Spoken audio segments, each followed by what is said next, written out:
Assalomu alaykum. Men oddiy bir qo'yman. Lekin bu kunlarda o'zimni juda mas'ul his qilyapman.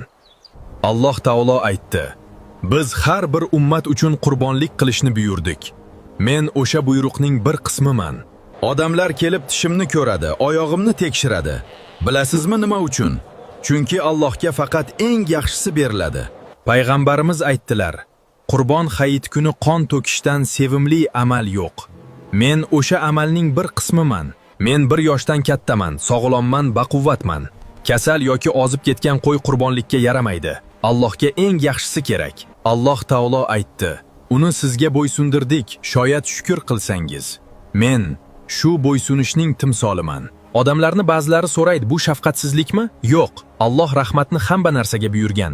So'yish rahmsizlik emas, balki ibodatdir. Keyingi qismda qurbonlikning yana haqiqiy ma'nosini sizga aytaman. Ko'rishguncha do'stlar.